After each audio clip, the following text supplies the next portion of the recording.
Small business is about courage, risk-taking, independence, and we small business owners are survivors. Everybody has an idea for a business, but how do you take that idea from mind to market? This is the place to learn. Small Business School with Hattie Bryant. It's a new kind of school. Together we'll learn about business from the inside out, from the people who've done it. We'll meet the men and women who are today's pioneers and quiet heroes. Their lives are the textbooks. Our classroom is the world.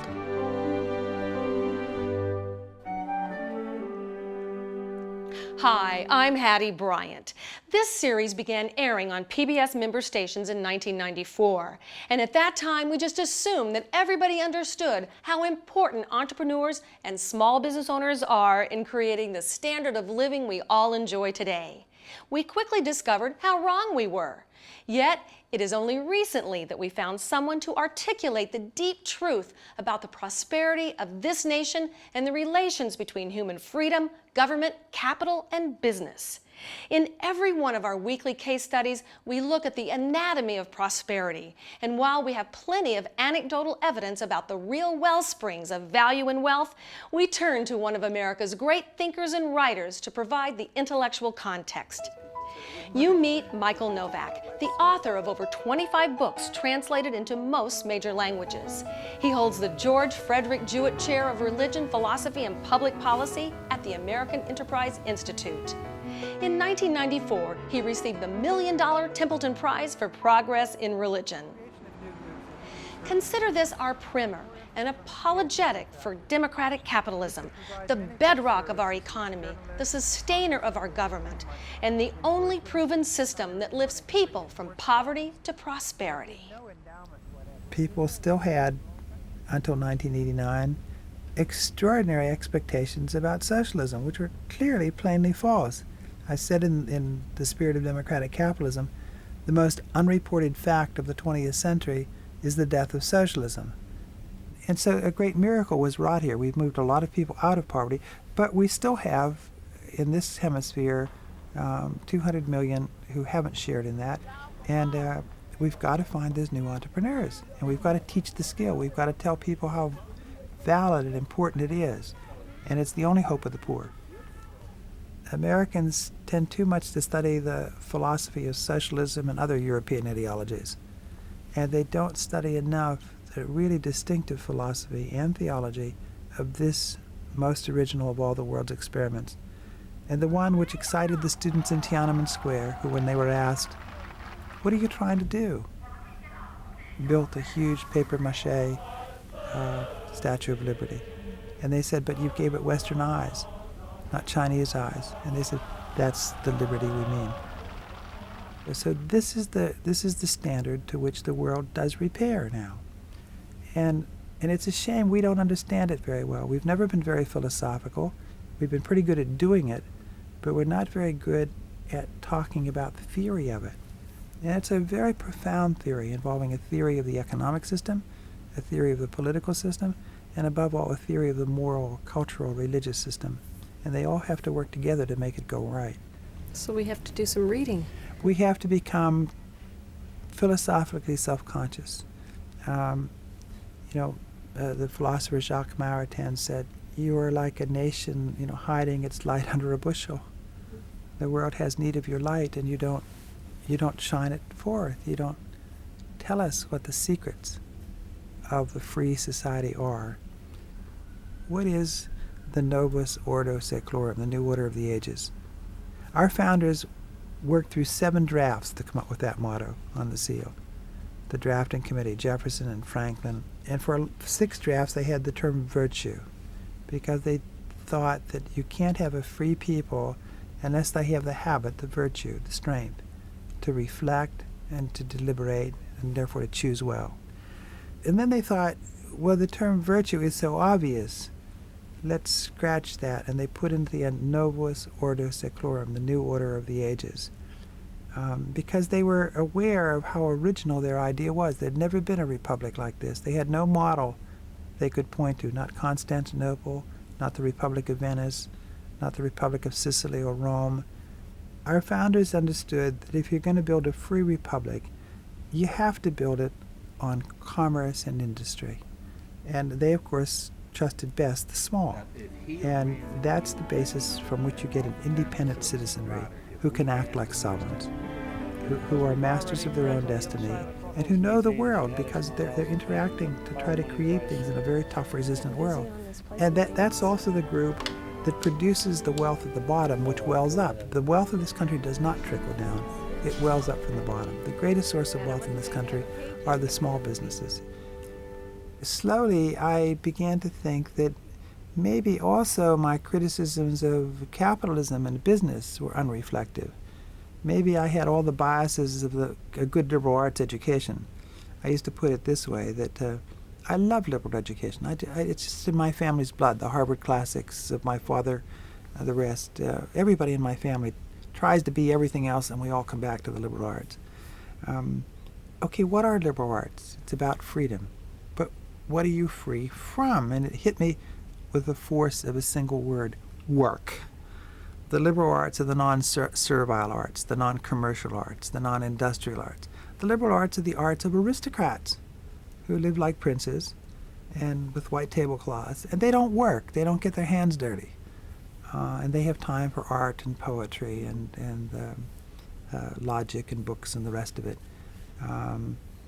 And there's a certain raised eyebrow. The poor grubby grind who studies hard and stays up late at night, and there's great praise for the more gentlemanly, easygoing. Don't take it too seriously, pursue ends in themselves. You don't have to worry about the grubby means because we have servants to do that. We don't have to worry where our next meal is coming Yeah, from. and I always sympathize with the servants because that's where my family came from. We were serfs in the Austro-Hungarian Empire, and I learned people in my family didn't own property until the 1920s, and they were only free from serfdom in the 1860s. So anyway, I began to think a little bit differently about business, and being a part of the left, it was very uncomfortable for me beginning to think positive thoughts about capitalism, and I resisted it. I didn't want to tell my wife about it. I certainly didn't want to tell my friends. You were a closet capitalist. You were a closet capitalist, Michael. The first piece I wrote, A Closet Capitalist Confesses. I did, in the Washington Post, 1977. But I just realized I couldn't be a socialist. I couldn't find an example of socialism anywhere in the world that I admired. And so I backed into capitalism. I wasn't pro-capitalist, but as I was trying to make up my mind, am I a socialist, which is what I thought. Am I really a socialist? Do I want America to become more socialist? And I thought, no, I don't want that. So I backed into capitalism by abandoning socialism. If not socialism, then what? Okay, what is capitalism? Well, when I began, I didn't know, and I looked up in the dictionaries, and they all have, I checked 7 or 8 of them, they all have the following definition, different words: 3 characteristics: market system, private property, and private accumulation or profit motive, they said. But after a while, I thought, that can't be right. That's what everybody says, but that's not right, because that was present in the Bible, in Jerusalem. Jerusalem was only a marketplace, a market between 3 continents. There were no smokestacks. It wasn't a fertile area. It was a desert. All it was a marketplace. So they had a market. They certainly had private property because the commandment says, thou shalt not steal, which doesn't make any sense unless you have private property. And they certainly had profit because people gave gifts to the temple.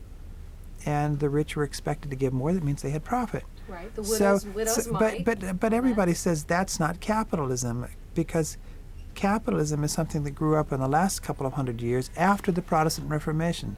Max Weber, the famous sociologist, wrote a book in 1904, The Protestant Ethic and the Spirit of Capitalism.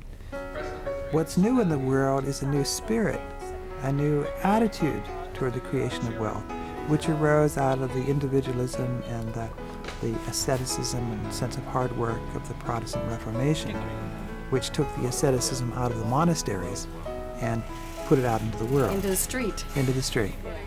And this is why he argued that Protestant countries do better economically. and why the Catholic countries like Italy and Spain and Portugal or even France are relatively slower in developing economically. There's some things wrong with this theory, and I set out to try to correct those over time. Well, and you said, are Jews and Christians central to capitalism? I guess is one of my questions, because you said that it's the religious task of Jews and Christians to change the world as well as to purify their own hearts. Correct. All right. Correct. And I'm reinforced in this, even in the last couple of years.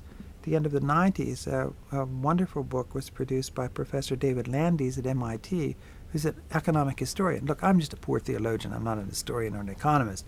But he wants to find out why economic development went so far in Europe and America, when in some ways it started earlier in China, and China developed up to a point and then stopped. And so with other countries. He compares cultures. Why? And he discovers he's not a religious person, he says. But he discovered it's religious as much as anything. That the biblical messages that God is not part of the earth, that God is separate from the earth, is important. Because then you don't treat the earth as sort of God's body, but you realize that God wants you to do things with it. And secondly, there's a notion of Judaism and Christianity that there's progress and decline. And it's the vocation of Jews and Christians to build up the kingdom of God, to be ready for the coming of the Messiah for Jews, and for Christians believing that the Messiah has come, to make ready for the second coming, and to make a world of greater justice and love and truth to the best of our ability. Which requires action and doing and Exactly. getting up every day and trying. And millions of people doing that. Millions of people getting up every day and trying to change the world, at least a little bit, in their little part. That's not universal among religions, but you do find it wherever there are Jews and Christians. You gave us your encyclopedia definition of capitalism, but what about democratic capitalism? Well, I want to say a word about democracy and about capitalism. It struck me that in the United States, long before the Catholic Church or other churches talked about it, there was the Sherman Antitrust Act, 1890, which was an attempt to control monopolies. In other words, we always had the sense that the economy shouldn't just grow wild. It should be within a framework of law. So in the United States, we've always thought, from the beginning, without being socialist, that there's a role for government and there's a role for law, and only within that context can capitalism develop. That's why I speak about democratic capitalism. You even need the external law, and you need the habits in people, that if they say they're going to do a good day's work, you can trust them to do a good day's work. If you have a manager 700 miles away who says we did thus and so, you can believe him. And by goodness, if you don't believe him, you fire him, because we depend on honesty. Okay. What is moral capital? Moral capital is that fund of habits, that is settled dispositions of people, tendencies of people, capacities of people to work hard, work honestly, to be inventive, to be entrepreneurial, to be willing to take risks. That fund of habits is a kind of capital that economists didn't notice for a long time. They call it human capital. How much is it worth in strict economic terms to the Japanese that they have such good families who teach such good discipline and such good habits of learning and such good habits of high quality work and a willingness to work long and hard? It's worth a lot. Japan has almost no resources, but it's a rich country. It's rich mostly because of human capital, not material. Brazil may be the richest country on earth for resources, natural resources. It's got probably more of everything than anywhere else on earth, but it's a relatively underdeveloped country. And more than half the people have a third-grade education or less. So economists know that moral habits are a form of wealth. They have many other good things, but they are also they even have an economic reality. And they're a form of democracy, because without certain habits you can't make the law work. If people don't tell the truth, if they lie and cheat, you can't trust the courts. Right. So both democracy and capitalism depend on more. I say the free society has three legs to it, three parts to it. There's a political part of law and rights. There's an economic part of freeing people from poverty, growth, and development. And there's a moral and cultural part, which is the habits of knowing the point of the whole thing, treating one another as brother, sister, as community, and working for justice and truth and liberty and love and so forth. And all those three parts have to be developed. If any one weakens, the other two also weaken. We talk about our economic system so little. Michael Novak says that democratic capitalism can be thought of as a three-legged stool. One leg is the rule of law, democracy, the government, public servants. I like to think of them as refs. They have on the black and white shirts and they're running up and down the field trying to make sure the bad guys are corrected or thrown out of the game. As a business owner, I feel that sometimes the bureaucrats are heavy-handed, controlling, demanding, and sometimes downright irritating. But we do need them. The second leg of the stool is a market economy based on private ownership of land and businesses. In his book, The Spirit of Democratic Capitalism, Novak says, "The new capitalism is not a matter of adventure or piracy, but of continuous enterprise, planned and organized, evaluated for profit and loss." And this is the key point. The invention of the market economy in Great Britain and the United States more profoundly revolutionized the world between 1800 and the present more than any other single force. After 5 millennia of blundering, human beings finally figured out how wealth may be produced in a sustained, systematic way. The third leg of the stool is morality. Novak says that truth, fair play, trust, and respect for others are key. We think this is the least understood and the most important of the three. There is confusion. Novak is saying that business people have to be moral to succeed. Historically, we've been seen by the elites, academics, journalists, and bureaucrats as greedy and self-serving. And of recent, too much of business has been just that. Next, Michael Novak explains that there is a difference between greed and self-interest. To read the entire script of this program, go to smallbusinessschool.org.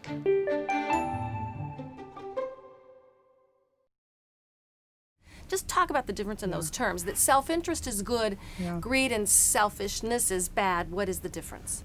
I think the early economic thinkers made a bad mistake when they talked about the motivating intelligence in business as self-interest. And I think they had a mischievous intention. I think they chose a word that they knew would drive the theologians and the moralists crazy. Because for moralists and theologians, self-interest is normally a negative term. It means selfish. Right. What they meant, what the economists were trying to be scientists, and they meant to say the term self-interest in a neutral way. They meant to say whatever it is that you value most, that's your self-interest, and that's how you define yourself. Right. So you know, business has inherent in it a drive in its own success. It may not be a generous motive, but just to succeed in it, you have got to serve others well, whether you like it or not. You've got to do that well. And so even if you have a lousy personality, business forces you to be better than you are. Do you think that's something we should do? I think so, yeah. I mean, the self is not developed, is not a self, until it's joined with at least one other, and usually more than one other. And that's just the law of life. And a community, the other law of life is, a community which represses itself, which represses its individuals, is not a good community. So a community needs, for its individuals to flourish, and for individuals to flourish, they need the community. But is capitalism good for the soul? Well, it's not the whole answer for what the soul needs. Man does not live by bread alone, to quote a line. But it is good for the soul compared to the alternatives. When you introduce a capitalist economic order into a traditional order or into a socialist order, it stretches people. It demands more of them. It took a long time to learn what markets do and how well they do it, and to begin to get a philosophy, a theory of trusting markets. Markets don't do everything. You don't want to buy and sell the truth. You don't want to buy and sell integrity. You don't want to buy and sell moral habits. You don't want to buy and sell your own body. or anybody else's body, and so on. So I don't want to suggest markets are good for everything, but in certain limits, markets are a terrific device for social intelligence, the most intelligent way to organize a society fairly that there is.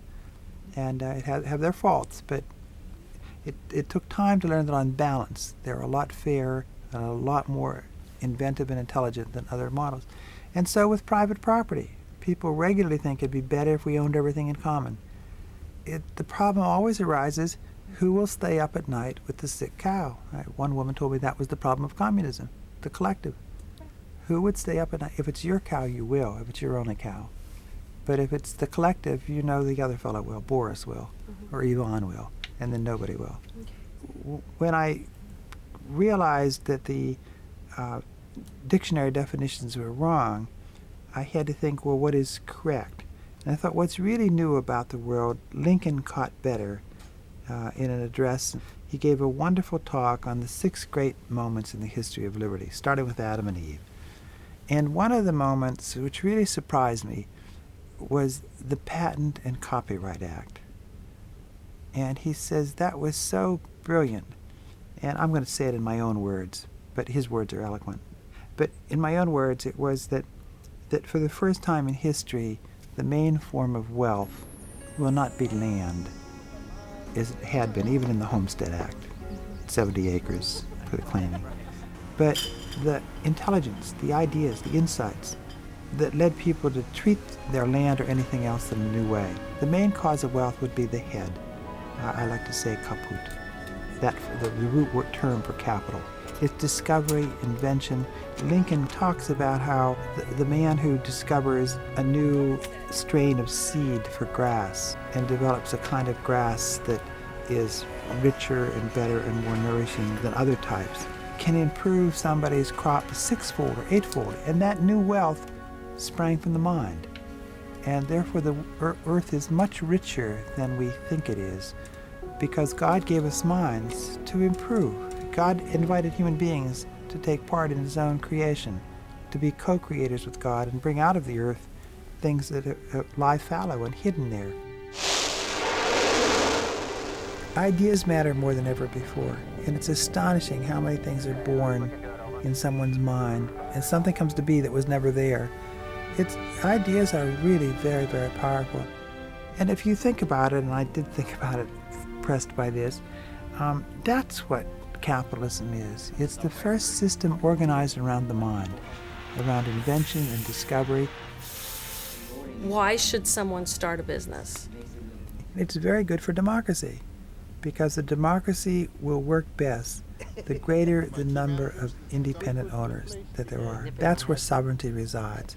And if we all work for very big organizations and huge organizations, we're much more likely to think in a collective bureaucratic way and to lose that sense of independence that Jefferson and others saw were so vital for the life of a republic. And finally, building your own businesses teaches a set of virtues which you just won't learn any other way. It teaches you to live with failure, because there are going to be lots of failures. It teaches you to do very difficult things, and it gives you a great many satisfactions of seeing something that existed only in your imagination come to life in reality. I think that's the most important institutional change to be happening in the world. The promotion and the multiplication of small business. It's the only hope of the poor, and it's the best hope of democracy. Yeah. So I see 2 main strategic reasons for small business. It's the main strength of democracy, and it's the main instrument of raising up the poor, providing jobs. Small business is the most important institution of civil society, the backbone out of which democracy comes, of that sense of leadership and strength and self-confidence that makes citizens willing to take on their government and become responsible for it, become the sovereigns.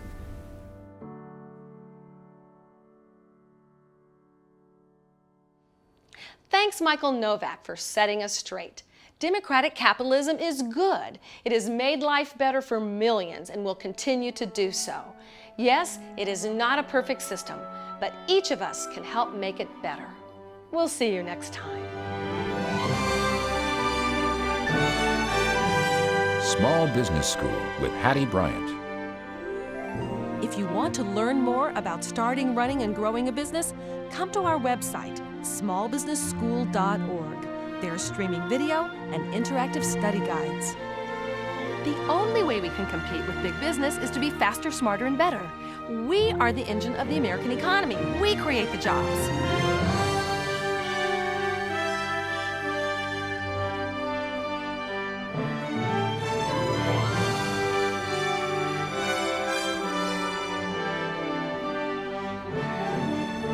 Small business is about big commitment. It's about sacrifice and struggle. But we do it because we say, if I don't do this, my life won't be complete.